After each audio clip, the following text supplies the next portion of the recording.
Hello, everyone. I am excited because today I get to share an interview that I found that I did, in maybe September, August of 2023 with a great filmmaker named Mark Schwab, who had an amazing movie about a crisis center. And so I get to share that interview right now with you. So take a look. I'm going to share the whole thing in its entirety. We talk a little bit about MQFF in Merced, but it's a great interview about a great filmmaker and a great movie. So take a chance and learn a little bit more about Mark Schwab, one of my favorite queer filmmakers. So there is a question that I like to ask all our filmmakers, and that is, who is Mark? Well, certainly in this context, I am an independent filmmaker that practices his craft and practices it in a way that is, I think, different than most independent filmmakers. Again, if there is a normal way of doing independent films, I don't know, but I think with most people, the way I make films, the way I put them together, what interests me as a filmmaker, I think is different. I think I make genuinely different kind of work, and one that is and someone that is really enjoying his own path with that. Uh, and I'm also a husband. I'm a gunkle, and and everything in between those things. But definitely, it's mostly about being a creative artist in independent filmmaking. Yeah, I mean, that's a perfect answer because I do love your style. And you're very right. You have a very unique style. And I've not only watched Shadows in Mind, but you're from the Bay Area. So like everyone, and I grew up in the Bay Area and I was there. So we kind of all know each other in some weird facet.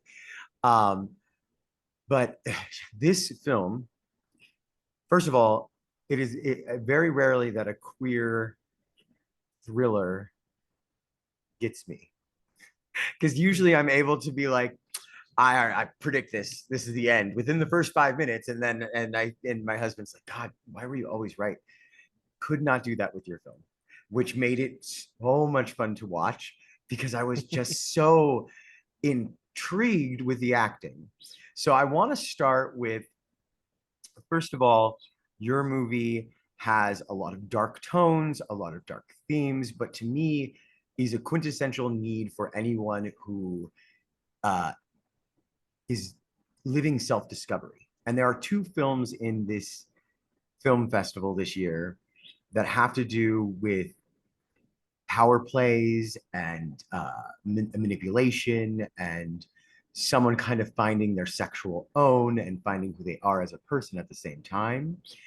And your film, to me, it does have a lot of those undertones, but it also was just so well connected to where I was like, I've been in these moments. Like it also had that feel where I was like, I've been this guy. I've been that guy,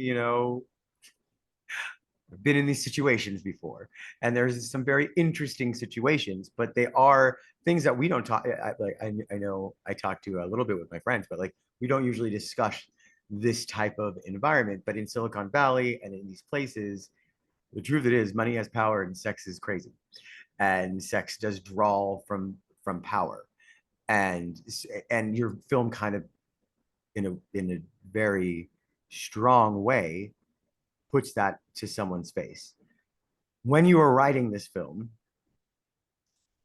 what was the major inspiration? Because there's also a beautiful call center aspect of this film that remind me very much of all the volunteer work that a lot of people in the Bay Area do too as well. But what was that major inspiration behind creating this Goliathly beautiful story? Wow. Well, first of all, thank you for describing it as Goliathly beautiful. That's definitely new for for a description of Shadows in Mind. Thank you for that. That makes my day. The main inspiration for it at the time was I was probably I was in a very frustrated state at that time, as far as where my career was going. I wasn't pleased with where I was sitting, and it was a consultant in San Francisco at the time. I attended a talk in San Francisco just on a lark, like why not? It was like Silicon Valley independent filmmakers or something, and I just went, and she and I talked afterwards, and she said, "Tell me what you're doing," after her talk, which was good, and she said, "What are you doing? What are you up to?" And I said, "Well, that's a good question right now. I mean, I've done some films, they've played in some film festivals, but I'm just not where I think I belong, where I should be." And she says, "Well, why don't we talk much more, and let's see if I can help you a little bit." And so we did, and we talked for about 45 minutes. And she said, "Mark, tell me," and she watched my previous work, and she said, "Yeah, Mark, I agree with you. I think you should be further than where you say you are." She said, "So give me your top 3 ideas that you got." And the first idea I gave her, she said, "That's too expensive, realistically. Like that would cost a lot of money." I said, "I agree." Second one, she said, "That involves some special effects. And when you're trying to do special effects on a low budget, that's a dicey prospect." But then I told her the third idea, and she said, "That's a very good idea." And was what was Shadows of Mine. She said, "That idea is very doable." She says, "I really like that." And she said, "How about this, Mark?" Now, this was May, the month of May. Technically, this was May of 2017. And she said, "Mark, can you get me a rough cut of that film?" Now, I don't have a script. I don't have anything. She says, "Can you get me a rough cut of that film by September 30th of this year? If you can do that, I can put it in the hands of someone who can present it at the American film market." And I went, "Well, here we go." So challenge accepted. I wrote the first draft in about 6 days in a coffee shop, drinking lots of coffee and bagels. And so that was the main inspiration. It was a challenge. And also I wanted to make something that would sell, so to speak. I wanted to make a genre film. All my films previously had been very artsy, very film festival-y.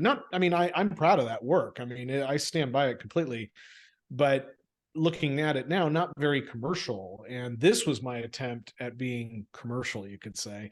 And it still ended up really weird, but I love it. I mean, of course it works, but that was the main inspiration for writing Shadows of Mine, and off we went. And since then, the film has had a very, very unusual journey, and I'm really, really glad that MQFF can showcase it, because the film has never been seen like this. It's never been shown like this. And it's a completely unique, it's a unique redemption for the movie. And I'm just super, super glad that it gets to be part of your festival.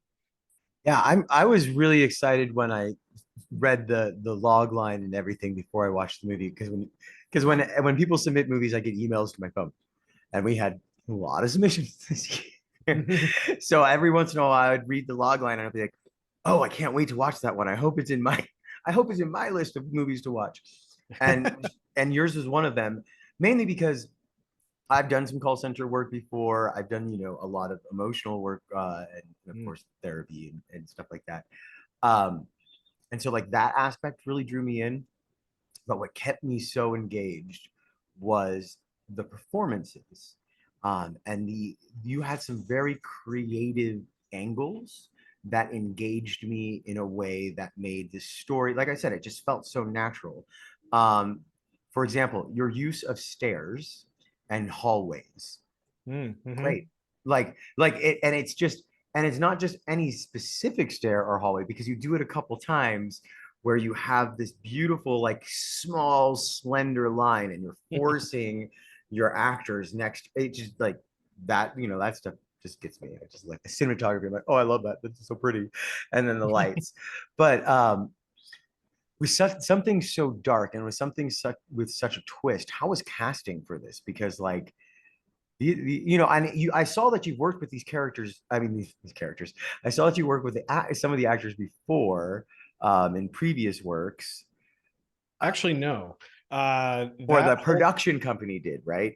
Or like, Well, no. With that cast, when we cast that, it was quite a challenge to cast it, obviously, because the original script uh, uh, was much more graphic, actually, than what you saw, believe it or not. Especially some of the sexual situations. They were very graphic, not pornographic, but they were. It was very clear.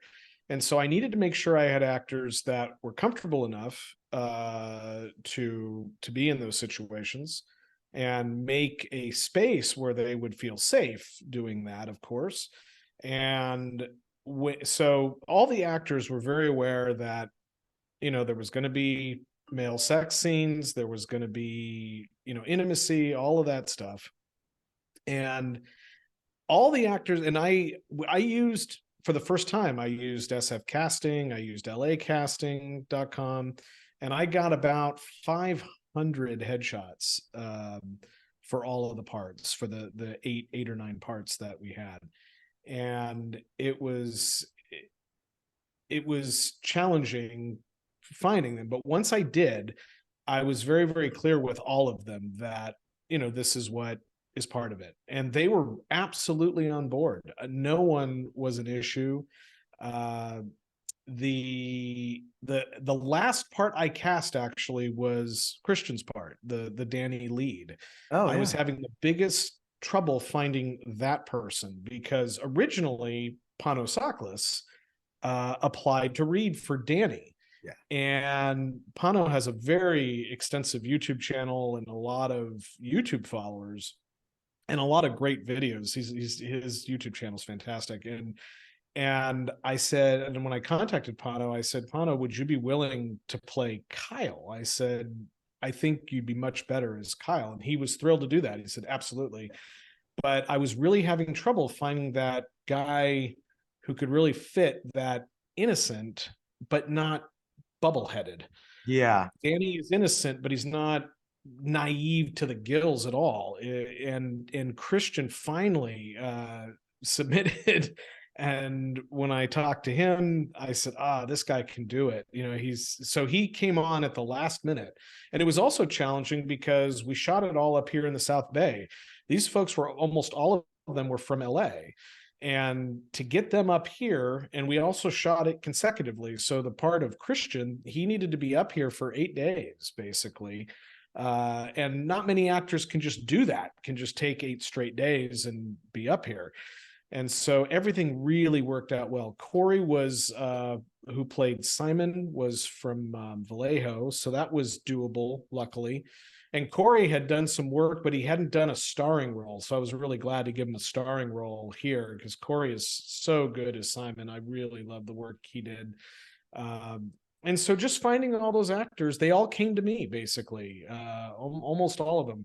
The part of Forrest came through one of our co-producers, Robert Campbell, luckily, because the Forrest part, we actually wanted to get a semi-name. We wanted to get, that was one I put aside a little bit money. I said, we can shoot these scenes in one day. Let's see if we can get that really good cameo. And here's a little exclusive. The first person we contacted about that was Armistead Maupin to play that part. And he had appeared in the Tales of the City, series. Yeah. He had done cameos, and I knew someone who knew him, and he read the script and he liked the script, as I understand it. But eventually he said, I'm just not an actor, and also he was preparing the Netflix version at that time as well. Yeah. And he said, I really couldn't make it work. He said he really appreciated us reaching out to him. And he said, I want to see the movie. Definitely. He said, but he says, I'm not an actor. He says, I'm really not. But then Robert found Michael Champlin, which Michael Champlin's a local theater director and an actor. And Michael just was perfect. He created that character very differently than, I had foreseen Armistead Maupin playing it or someone else. but he did a wonderful job bringing that real surrealism that I wanted, almost that David Lynch quality that I liked about it so much. And I've worked with all of these actors since then on Brotherly Okay, so Lies. that's okay. Yeah. That And you then my new film Exteriors as well. So okay, yeah. And so that maybe it is was the the order. timeline Yes. the timeline. I keep on forgetting that this was really started pre-COVID. So like so many movies had that weird God, we were, before COVID, then COVID happened. Did we finish the movie? Did we like all it's just so it was a weird Was. amalgam. And then looking at your other stuff, I was like, man. But yes, there's two things that I wanted to really, really say about the actors. Christian and Kyle were amazing. They were just so good. And it wasn't like they're pretty guys to look at, but that wasn't like it was deep. Like they're I could see the characters in their eye. And I come from a theater background, so like I like to see the process. I'm like, oh, show me the process. Mhm. And I could see them working in their eyes. So great job with your way to actually get them to live inside the characters, because the characters are hard. They're not like every day, let me put on these No. characters, I'm gonna feel great. They're characters that you put on and then you kind of have to really wash off Well, because and even more than that, Robert, too, when I cast, it's more than just can they act? Do they look the part? Can they fit? It's much more than that, because for me as an independent filmmaker, we work very quickly, we work very leanly, and they have to not they I have to be able to trust them, and they have to be able to embrace the process that we do. And so it's also they have to fit together. And luckily I guessed right on all of them, and they completely absorb the process. And I mean, Pano and Christian are wonderful, wonderful young men that I'm grateful to call my friends as well. I would love to work with them on everything if it was everybody in that cast was just excellent. And what they did, they were also, they were young. I mean, they were 22, when they did this, and they had never done a feature film before. They had appeared in some web stuff, and watching them give it 120%, and like you said, throw themselves into it fearlessly. I'm extremely grateful for just the work that they did under, always challenging circumstances. I mean, we shot the entire film in 11 days. And that's very, very quick to do something like that. If I had to do it over again, I would have scheduled more days. That's for sure. We just got fortunate that nothing went wrong. Everything worked. I got the film I wanted, but it was a tightrope. That's for sure. I definitely understand the tight schedule. All as independent filmmakers, we have to tight budget, tight schedule. I think Oscar winning movie we did in 15 days, and that was like a 3.5 hour movie that ended up becoming a web series. Because that's the other thing, is when you're an independent filmmaker, sometimes you write a lot and then you film it and then you're like, this is actually better as this, and like it's a weird discovery. But talking about independent filmmaking, I actually would like to ask you, if you had one piece of golden advice, one thing that you could kind of give to a young up and coming queer filmmaker, or someone who's just sitting in their home going, I've been doing this for years, what do I do? How do I get to where Mark is? How do I get a movie that is so well done? And I'm really surprised it's not on Netflix, to be honest. Like I really am. And I hope that it will be on a streaming service soon, because like I want more people to see this movie. I'm so happy that they're going to come to see the festival, but I want like more. It's a really good movie. So what would you give that young filmmaker? What would that piece of advice be? Well, I'd have to say it's a couple pieces actually. One, don't spend money. That's one of the first things. Don't spend money. Do not spend money. That's the first thing I would say. I have seen more independent filmmakers get in more trouble thinking that they have to play the game like everybody else, And that means I have to hire all this, and I have to be SAG signatory, and I've got, so, and then the next thing they know, they've spent 50 grand that they don't have. So that'd be one thing. Don't spend money. But two, this is how I'd put it. Be bold. Don't come up with stuff that the biggest thing that motivates me as far as the work that I do, Robert, is I'm only going to make something that I haven't seen before, that isn't there. And because a feature film, especially, as you know this, it's a year from blank page to finish. It's a year. And if I'm going to spend a year on something, I better give a crap about it. I mean, it better matter. And that means I'm not going to do something that I've seen 1,000 times before, or I'm going to copy something. And a lot of young independent filmmakers are going to hear, well, you need to have this in your movie. You need to have that. And it needs to have some 3-act structure. You hear something like that, I would really say run the other way. That person has no clue what they're talking about at this level.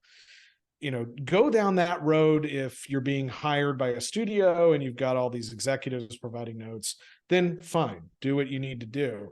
But if you're an independent filmmaker, you've got to do something that is not out there. And that means taking risks, and that means being bold, and that means not spending money. And also that really embrace the fact that there's a lot of freedom that you can have there's all this secret freedom you have when you can really make the film that you want to, and you're not worried about investors breathing down your neck. And let's say you've got an iPhone. Well, guess what? That iPhone can fit in places that, your Red Dragon can't fit. So you can get different kinds of angles. You can get different kinds of visuals. There's just all sorts of things you can do. Oh yeah. So Yeah. that's what I would say is don't spend money, be bold. Don't give us something I've seen 50 times. I've a lot of stuff is very similar to me, and especially in LGBTQ filmmaking, a lot of it is very similar. That's actually why I really like Last Gasp. I took a look at that, and that was, I'm just going to tell you right now, that was fresh to me. I mean, I went, oh, good. Thank goodness. This is not something I've seen 100 times. It's unpredictable and it's messy in a good way. And I found it interesting. And that's the type of thing I live for in LGBTQ cinema. And so well done there, Robert. I got to tell you that. Thank you. That was really refreshing to see something that just didn't follow conventional anything. But that's what you got to do. And I think that's why it's done well for you, because it's bolder, Yeah, I mean and I agree with the take risks, do stuff that is, yeah. I mean, that's how I got actors to be inspired. I mean, even Oscar winning, which we have a mutual friend, Elijah, who was in that with us, and he won the festival last year for, I think, best acting duo. But we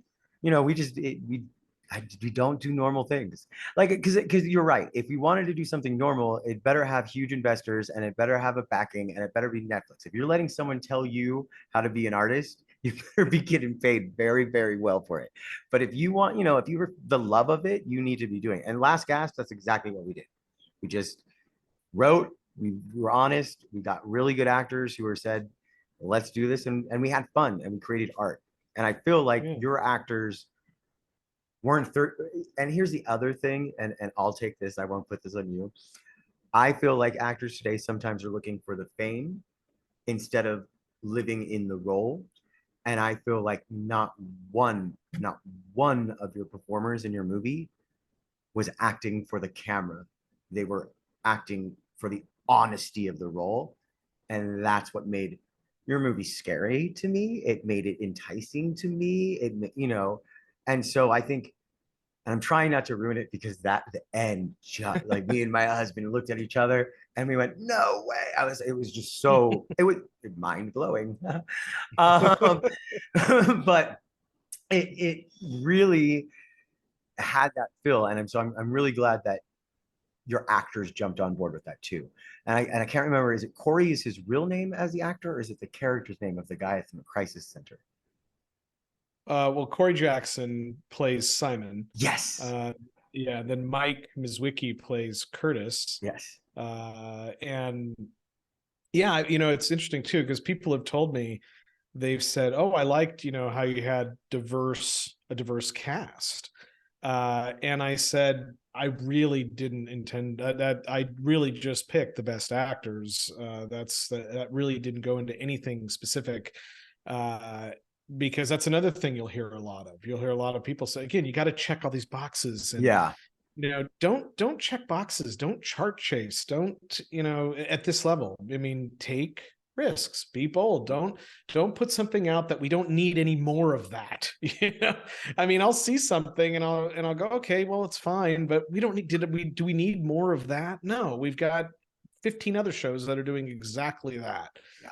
So is it bad? No, but I mean, it's meh, as Yeah. RuPaul would say. It's meh, Meh. Yeah. I'd rather see something that I haven't seen, other than just rehashing the same thing because they think that's what people want. And they don't know what people want. They really don't.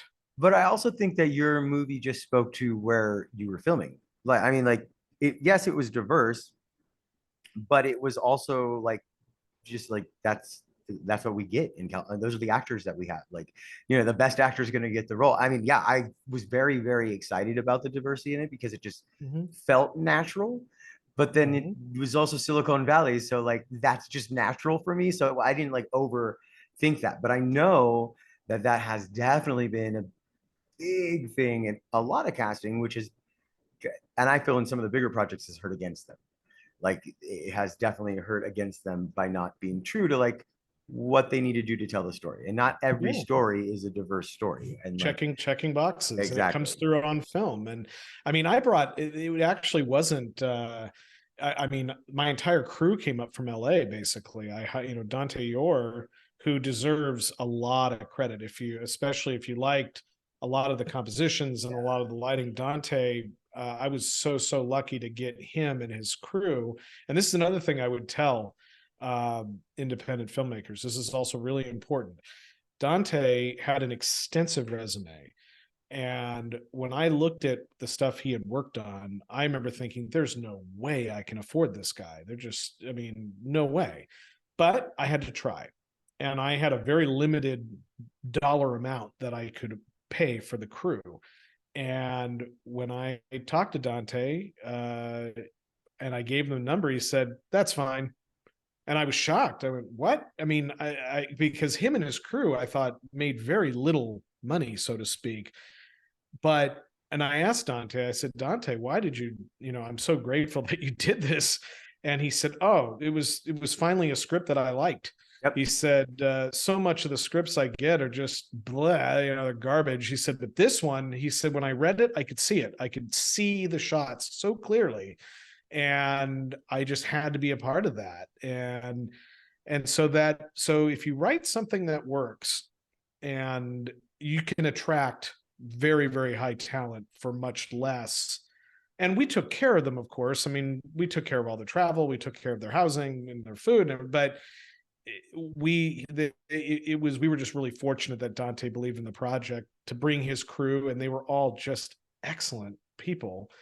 And there's no way that film could have succeeded without him and his crew. There's just no way. I mean, so we had an A-list cinematographer and crew for that project, and it shows. I was gonna say, and it shows. It shows from the moment, the opening shot, like literally, like it just shows immediately. I was like, okay, we got some really high, not high end, like not high budget. What I mean is like high quality workers, like high quality tradesmen, like craftsmen, and there's two films, yours and one from India, named Catfight, that gave me the same. Oh, wait a minute. Did Paramount produce this? Like it gave me that same feel because it had that beautiful, and the coloring was really good. So like it had that professional color tone. And there is a color tone that is different between independent and something a little bit higher than independent. And you can see it. And it's something about years of experience, watching it, and yeah, but there's a lot that you can do with a good script. And I'm glad that you mentioned that, because like that's the truth of Last Gasp too, was the actors and people read it and they're like, no one's crazy enough to do this. And I'm like, well, I guess I am. And they were like, let's just do it. Let's do, and so yeah, if you have a And good script, it's another part of being bold too. It's another yes. part of being bold. I mean, I am no longer afraid of approaching anybody when I have a project that I believe in and is ready to go. Yep. I mean, in my most current film, I was able to secure Peter Stickles of Short Bus to be in the movie, and it was wonderful getting to work with him. And I just was bold about it. He's a busy working actor, and I said, "Hey, I want you to be a part of this." And we were able to make it work, and we were able to work together, which was great. And that's something I wouldn't have done 7 or 8 years ago necessarily. So it's all part of being bold at this level.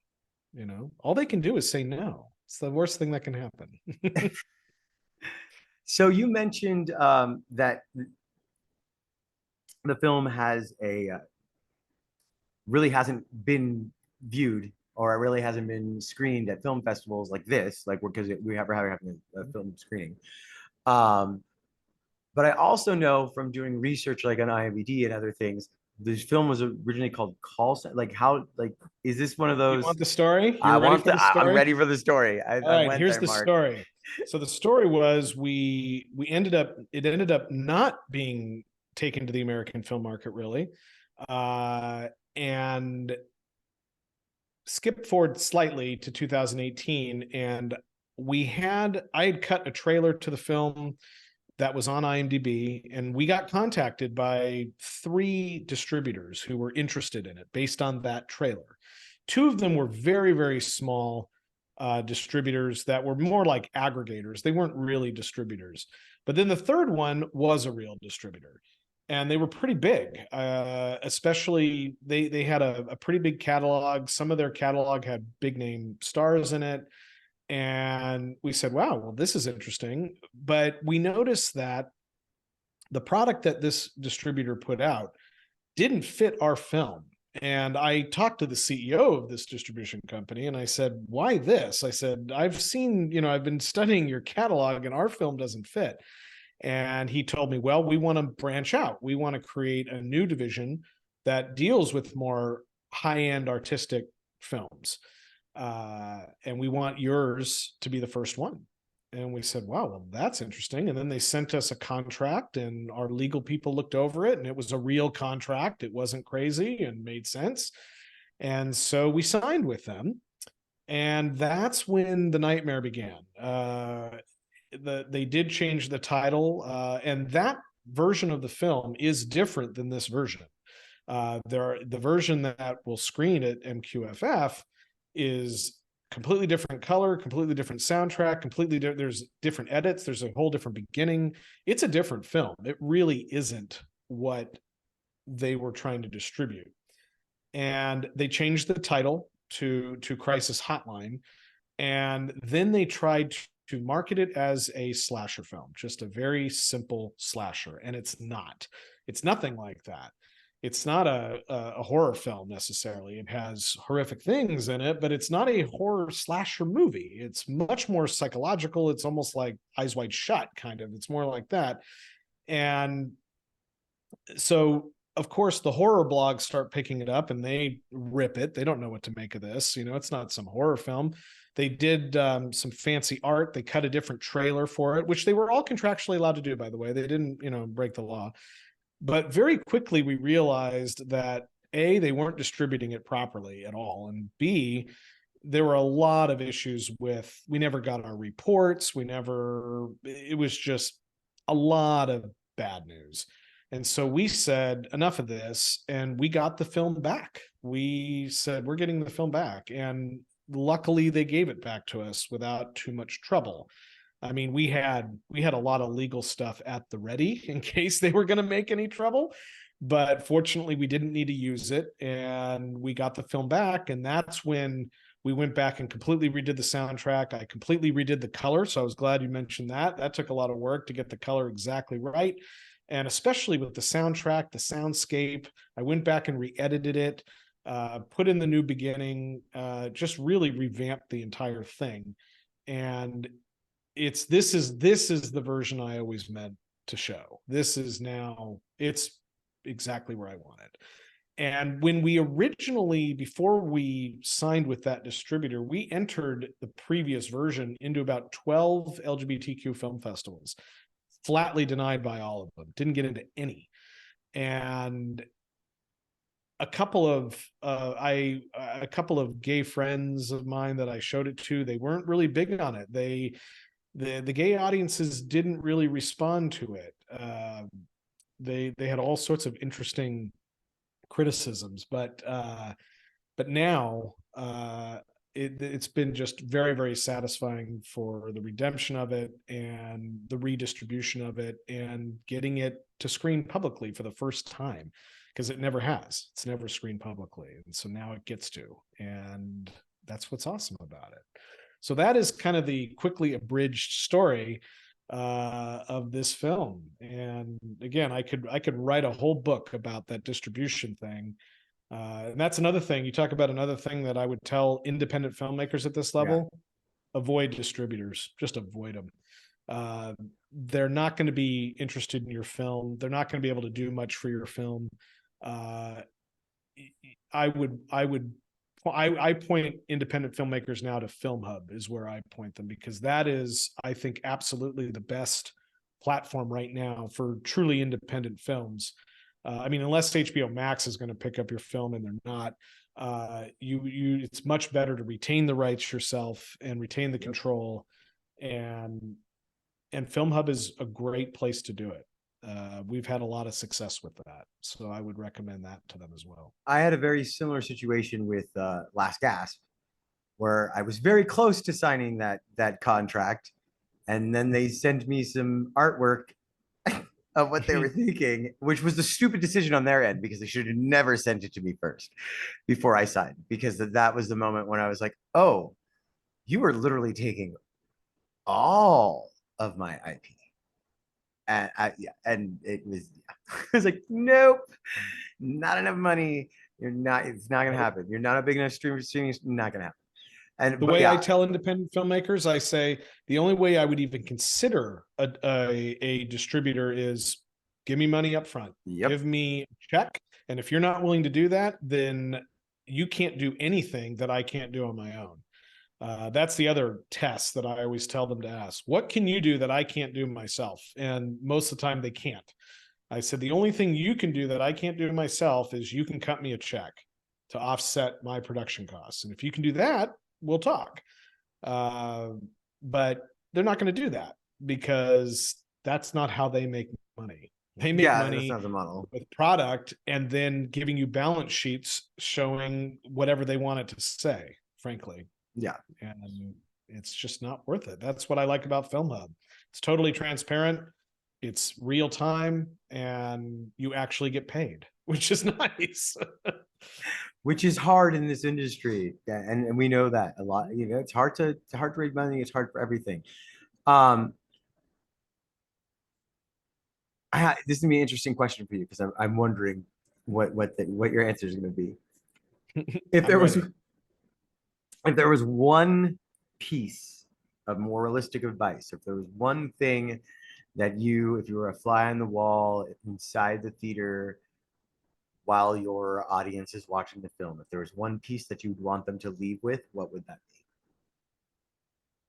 be? Oh, I would say definitely I would want them to leave the theater going, thank goodness I spent 89 minutes watching it. I don't feel like my time was wasted, because that's what whenever I strive to make a movie, I am thinking I absolutely do not want to waste the audience's time. That's the most important thing.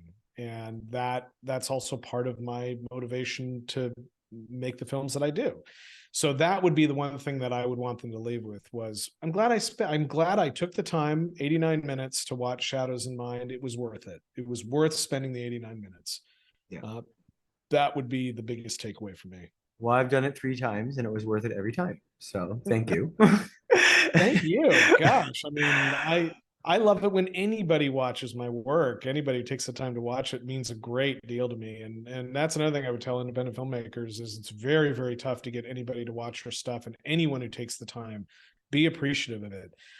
when an independent critic or blogger writes something, even if they don't like it, I'm fine with it. I mean, they took the time to watch it. Exactly. I'm all good with it. Sure. Same thing with a lot of independent filmmakers get mad if their work gets torrented or pirated. I go, no, your film got 30,000 downloads. Embrace that. I mean, you Yeah. don't have any control of that. That's great. People are watching it. That's how good a marketing is that? I mean, don't be mad about that. People are watching. I always laugh because Last Gasp has a huge, huge following in India, and it's all illegal, like download, like or because YouTube's blocked in a lot of, and the content is for sure blocked. But we always laugh because like huge following in India, and everyone's like, but you should be getting money off of that. I'm like, first of all, tracking down that money would be ridiculously hard. And second, not worth it. No. Why am I going to alienate an entire continent of fans that went through the trouble to go through firewalls to watch my stuff? Like, it makes no sense. Like, to me, that is what that's, as an artist, to have your stuff seen is a gift. You want it viewed, right? Exactly. Sure. If it is about money, there's way easier ways to make money than making independent films. God. I always tell people I didn't go into the art because I wanted to become famous. I went into the arts because I love the arts. And I couldn't do anything but create.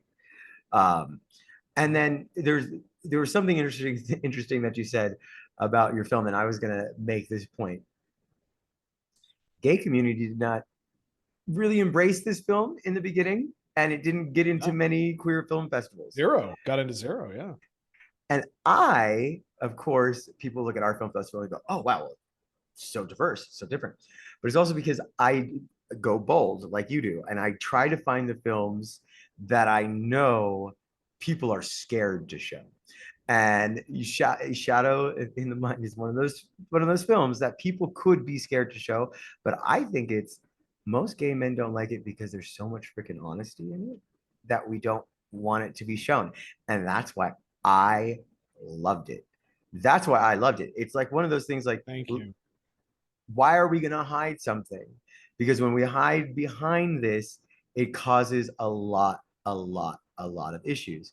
And I think since the year that you had submitted it, and now there's been enough cultural change for more of a gay audience to be like open to understanding this type of trauma and this type of pain and this type of psychological manipulation of younger men by older men in society using their body and money and power. Well, yeah, I mean, and one thing I do want to say, which is important, I want to say to your audience, which is this film does not have a political agenda. No, my work doesn't involve political agendas. It's not preachy. I'm absolutely not. It is about the story. There is no hidden agenda with this movie or trying to get you to think a certain way. That's not what drives my work, which some people don't like that. They want a political agenda. They want it to be saying something. I hope it's a absorbing, thrilling story that people will really get into and have to find out how it plays out. That's what that's what I'm really hoping for. And this is where I want to point this out also, that why, and I've only entered Shadows in Mind in very, very few film festivals because I want it out there on streaming as much as possible. But I did pick yours also for a very specific reason. And that is, first of all, you looking at your work, that you're a passionate artist that works very, very hard. And I put on a film festival myself for 4 years, from 2014 to 2019, 18. So I know the work that you're doing. I know exactly what goes into it, but also that you're doing this film festival in the Central Valley, in the heart of a very challenging political climate. And I absolutely want to participate in that and support that as much as I can, because I still call that brave. And so this is about usually as politically active as I like to get. But that was definitely a reason why I had to enter it and hopefully get it in, because I really wanted to support what you're doing there I think it's important and it matters. And so I'll be very, very proud to be there in person and answer anybody's questions or whatever. And just to participate in that means a lot. So had to tell you that. Thank you. And I'm sure Jennifer is going to be so excited to hear that too, because Jennifer runs the Central Valley Pride Center, and she works Yeah.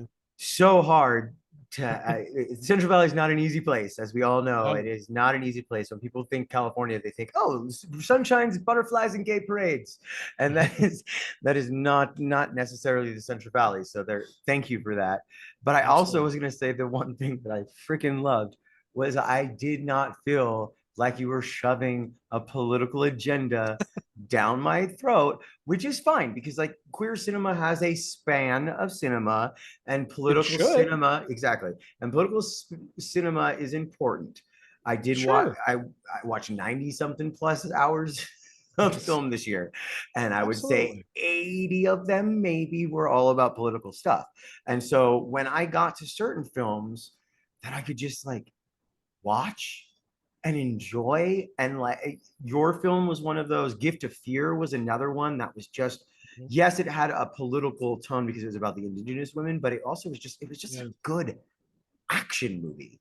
Like it was just so like beautiful to watch. Like, and so a lot of our films are that way, and I'm just really happy because to me, being queer isn't necessarily political. Being queer is being queer, and our spectrum is everything. We have Republicans, we have liberals, we have, you know, every rainbow of the sun. And I kind of wanted to show that. And a lot of queer festivals, they want to get very political on certain things. And so like I always balance it. I'm like, here's something from North Carolina. Here's you know, because it means a spectrum. There's nothing wrong with that at all. My question was always, does it have to be everything? I mean, is there room for other types of stories? And that's always been what I've wanted. And that's what I did when we did the Diamond in the Rough Film Festival up here in San Jose and Cupertino. Was, you know, I want stuff that is really different and truly independent. And I'm very proud of the work we did. I think we showcased some great work, very interesting stuff, and it worked very, very well. And I'm just excited, like I said, that you've created this amazing community down there, and this festival, which is popular and well attended, and that Mainzer Theater looks beautiful. I'm excited to be there, and it's just going to be superb. It's going to be a fun weekend, that's for sure. Well, Mark did the better advertising for me, so we're going to leave it there. Come and see Mark's film on Saturday at the Mainzer. Also, Saturday at the Mainzer. The Mainzer has some great films. It's your film. Last Gasp is playing that day. Gift of Fear is playing that day. It's a day of action and drama and just some powerful and fun queer cinema. So come out.